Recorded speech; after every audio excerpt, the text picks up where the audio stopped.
Ladies and gentlemen, the following episode is scheduled for one fall. Coming down the aisle are your hosts of In The Kliq, Baby Huey and Ryan Tronic. What's up, everybody? For 107.7 The Bone, Baby Huey here, back at it for a very special episode of In The Kliq. And the countdown is on. In 3 weeks, AEW will finally make their Bay Area debut for a week of live shows. AEW Dynamite and AEW Rampage will be at the Cow Palace in San Francisco on Wednesday, March 1st and Friday, March 3rd, respectively.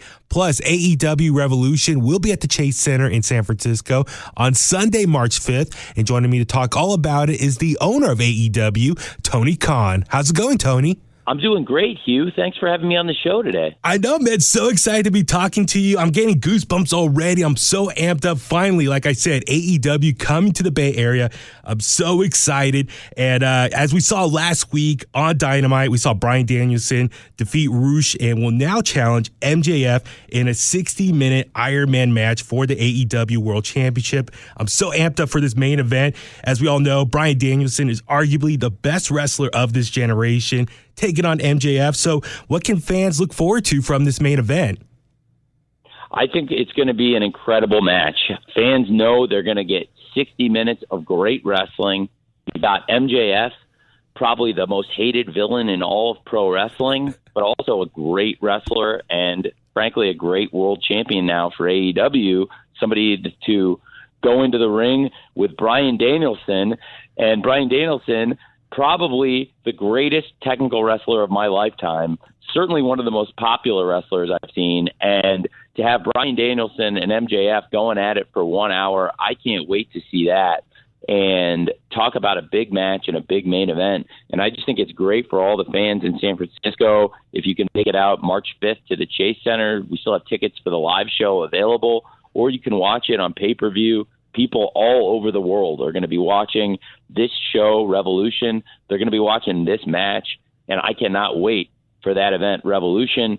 And, of course, coming up tonight on TBS, Hugh, we have Wednesday Night Dynamite tonight, 8 p.m. Pacific on TBS, or you could watch it on the East Coast feed on TBS East at 5 p.m. Pacific.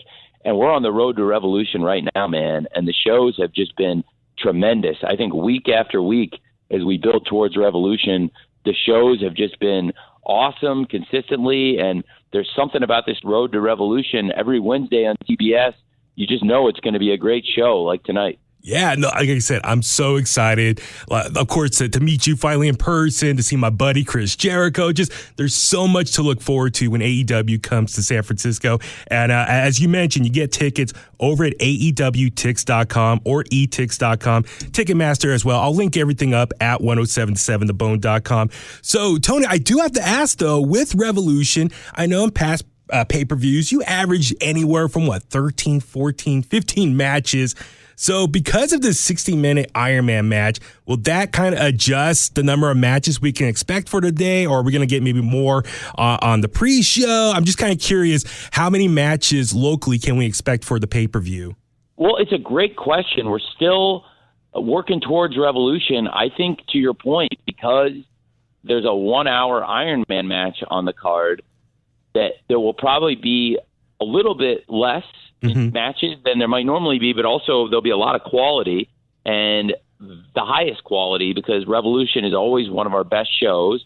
So I won't try to stuff too much into the card. You're going to get a lot of matches, a lot of great matches.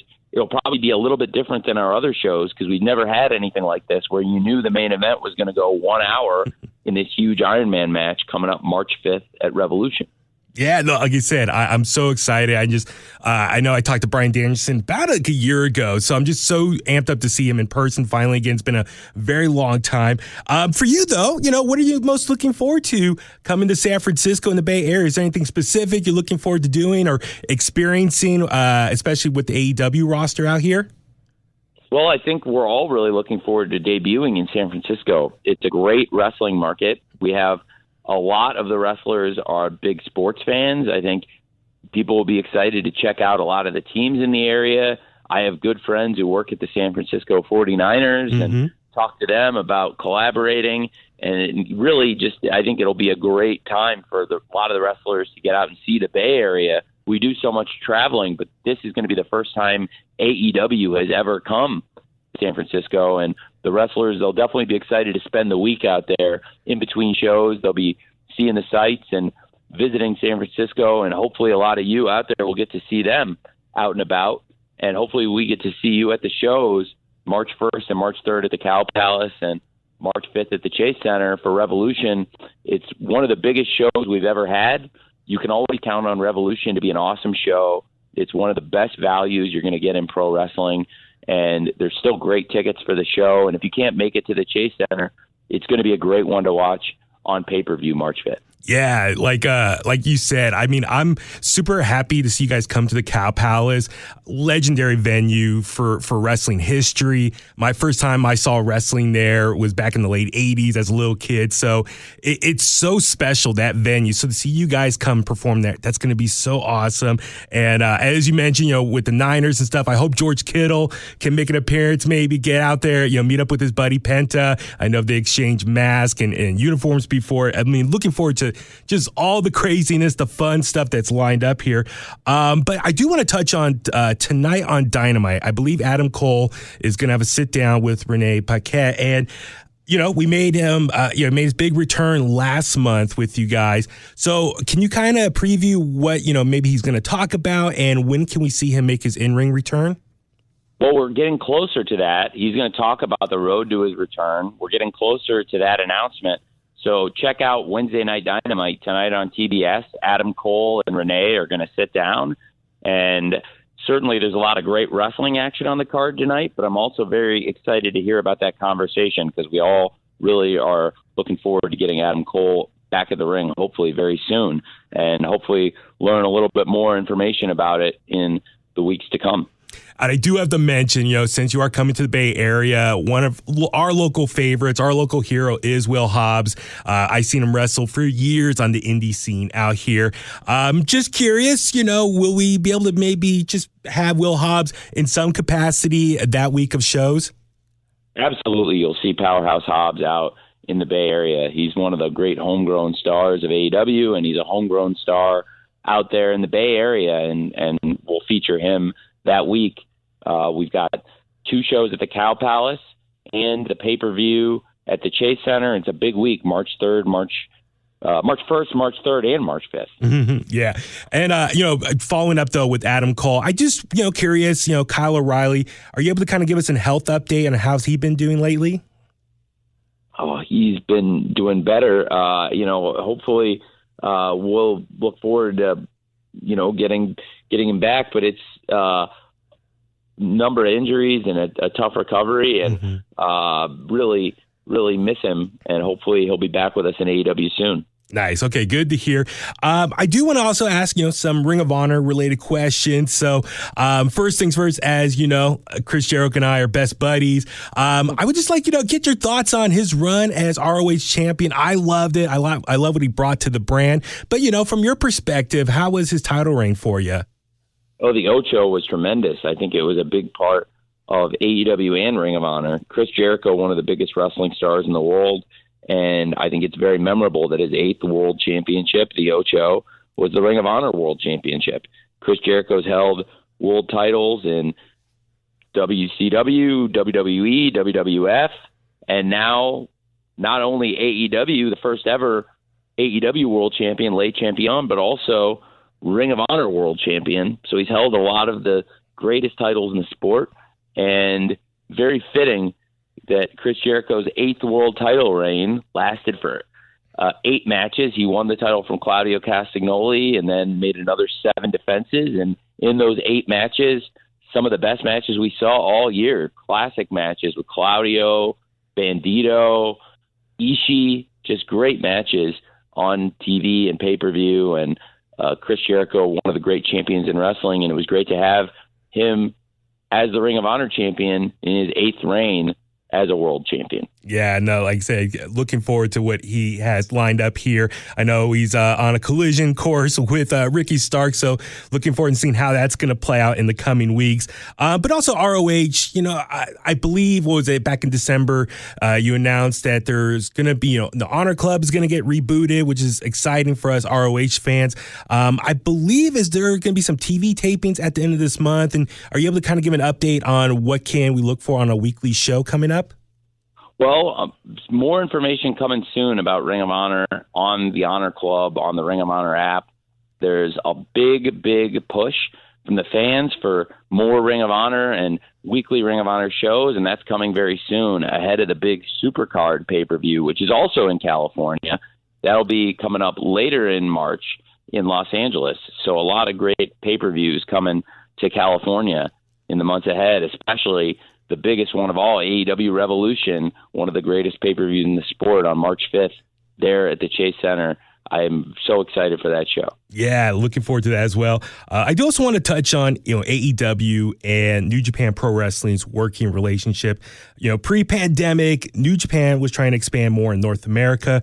Obviously, things got put on hold with the pandemic.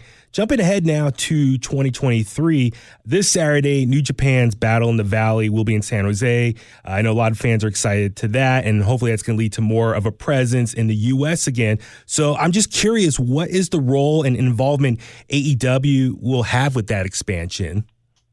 Well, it's a great question. We have a great partnership with New Japan Pro Wrestling. They're doing more events in America, and we're working closely with them as good partners. And, of course, we always build up this big event, AEW and New Japan coming together, Forbidden Door. And I think Forbidden Door 1 was such a big success. We're looking forward to doing it together again. They send a lot of their top stars to AEW and to Ring of Honor, and I love working with them. I think it's been a great relationship, and there's a lot of trust between the parties. Okay, so you did say Forbidden Door 1, so fingers crossed we will be getting a Forbidden Door 2 at some point this summer? Yes, I think so. Okay, awesome. Going back to Bryan Danielson, when I did talk to him, I believe it was over a year ago. At the time, he mentioned, interest, of course, working with New Japan Pro Wrestling. I think, one of his goals is to wrestle in the G1 tournament. Is that something he's discussed with you at all? Something to look forward to maybe this summer? I'm not sure. I think, to be honest, I think it would be great in many ways, but Bryan Danielson, it's quite possible, could be the AEW World Champion. Mm-hmm. And either way, I think it'd be hard for him to disappear from the show, but especially as the AEW World Champion, I'm not sure he'll be able to get away from the show that much. And we'll have to see what happens here coming out of Revolution with MJF versus Bryan Danielson for the AEW World Championship in the 60-minute Ironman match there in San Francisco on March 5th. Okay. I do want to throw a couple, free agents out there right now. Everyone's trying to speculate, where they're going. And, of course, I love the element of surprise and want to just see things how they play out. But just curious, any word or talks with Jay White? What's his status? I know it's a big mystery right now, but just, your thoughts on Jay White possibly in AEW. Well, Jay White's still a big part of the New Japan roster, and we'll have to see what happens with him in the future. He's one of the great wrestlers, and we've definitely loved having him compete in AEW, wrestling against top stars here. He was a big part of Forbidden Door last year, and certainly would love to have him here working with us or fighting against us. And right now, he's a big part of the New Japan roster, so I'm focused on that. Okay. And what about also Kota Ibushi? I know it was announced he's formally now, or he is a free agent now. Just what's anything in store with him or any talks with him? Well, Kota Ibushi, another great wrestler. We've never worked with Kota Ibushi in AEW, but I would love to have Kota Ibushi here. Kota Ibushi's wrestled in Ring of Honor in the past and has a great history wrestling in Japan and in America, and is a top free agent, and that's somebody we'd love to have here if the deal was right and the timing was right. Okay.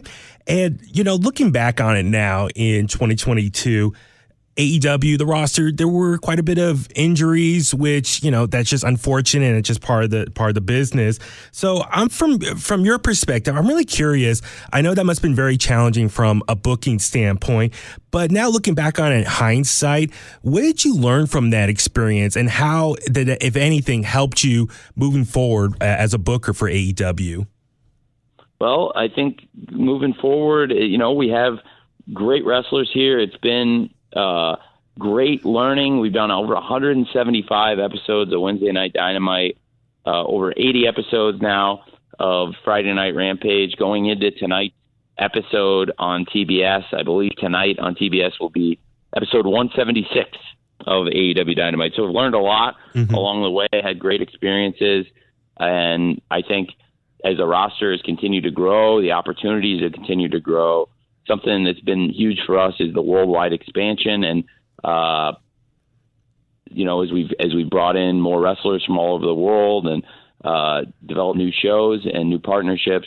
Certainly, I've learned a lot, and it's helped. I think the company having these great relationships all over the world, and certainly, I think it's helped us develop. And for me professionally, I have learned a lot from it. Yeah. I do want to talk about something unfortunate that is sad, was the passing of Jay Briscoe last month. And I know it was a couple weeks ago you did kind of like a mad scramble to kind of get this celebration of life show for him down in Fresno. Just a two-parter here, just your perspective of working with Jay Briscoe over the years, what it meant for the ROH brand, but also just kind of maybe touch on just that whole process of putting that show together for him in his honor. Well, Jay Briscoe is one of the best wrestlers I've worked with. I only got to work with him for about a year. I purchased ROH last year, and Jay Briscoe and his brother Mark Briscoe had been the greatest tag team in ROH. We had a trilogy we worked on together this year. They had amazing matches versus FTR, a trilogy of matches that were on all three of our pay-per-views this year with Ring of Honor. And it's something really special that we'll all look back on, I think, for the rest of our lives, everyone who was involved in those matches. And it culminated in this great dog collar match where the Briscoe brothers won the ROH Tag Team Championship back and became 13-time champions.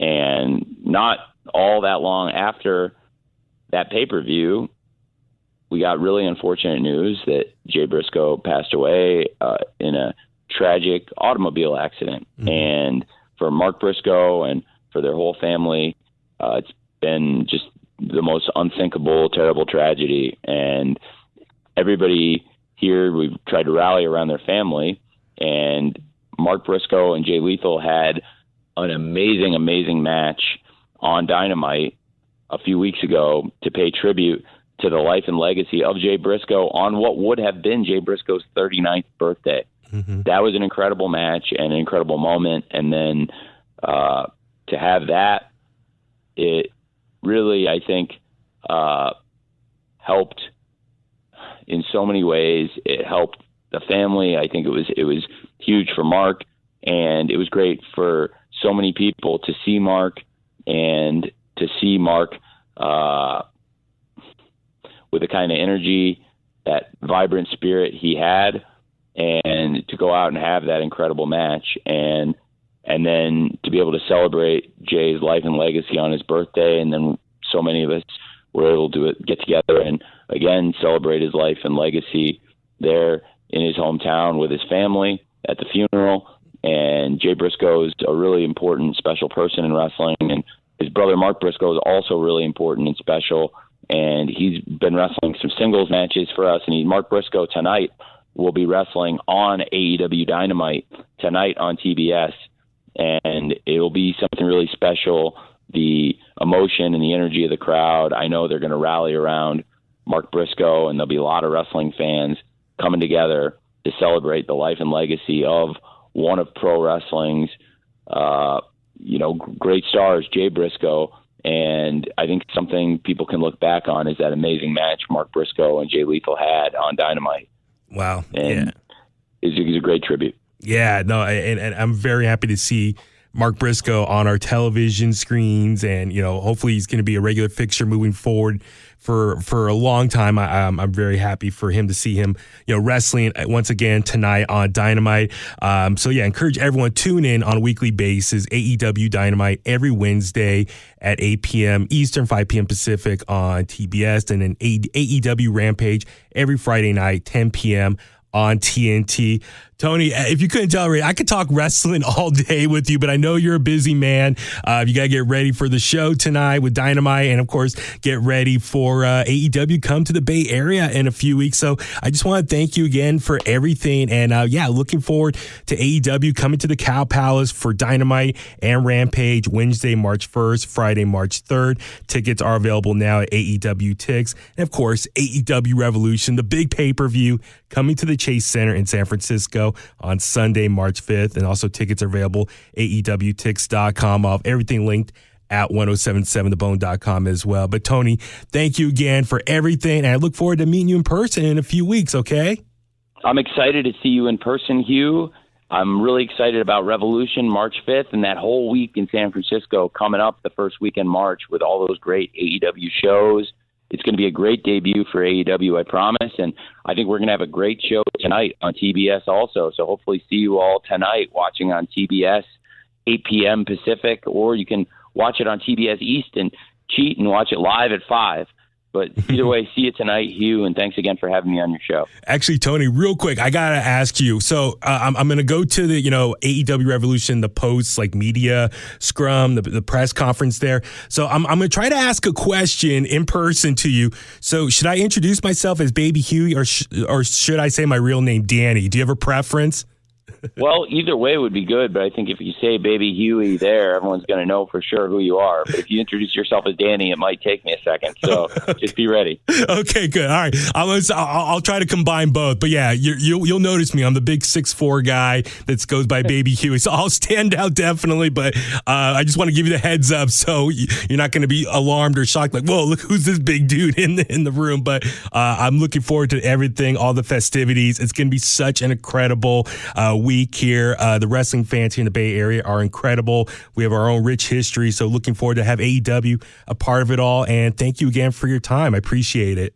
Thanks for having me on, Danny, and I appreciate it. And I'm excited to see you soon and see you tonight for AEW on TBS. Awesome. I'll talk to you later, okay? Talk to you soon. Thank you. Bye-bye. There you have it. Thank you again to Tony Khan for being on the show. AEW Dynamite and AEW Rampage will be at the Cow Palace in San Francisco on Wednesday, March 1st and Friday, March 3rd, respectively. Plus, AEW Revolution will be at the Chase Center in San Francisco on Sunday, March 5th. Tickets for all three shows are on sale now through AEWTix.com and etix.com. Also, remember to watch AEW Dynamite every Wednesday night at 8 p.m. live on TBS and AEW Rampage every Friday night at 10 p.m. live on TNT. For more info, go to allelitewrestling.com. You can follow Tony Khan on Twitter at Tony Khan and Instagram at Tony R. Khan. Make sure to follow AEW on Facebook, Twitter, Instagram, and YouTube as well. All right, Kliqsters, let's go home now. Remember to subscribe to In The Kliq on Apple Podcasts, Spotify, Google Podcasts. We're also on a ton of other major podcast platforms. Help the show out by rating, reviewing, leave a comment, and share the podcast. Subscribe to In The Kliq's YouTube page, watch the videos, hit the like button, and leave a comment. Please follow In The Kliq on Facebook, Twitter, and Instagram. Just search for @InTheKliq. Email us at inthekliq@gmail.com. Once again, thank you for tuning in and for all the support. And that's the bottom line because Huey said so.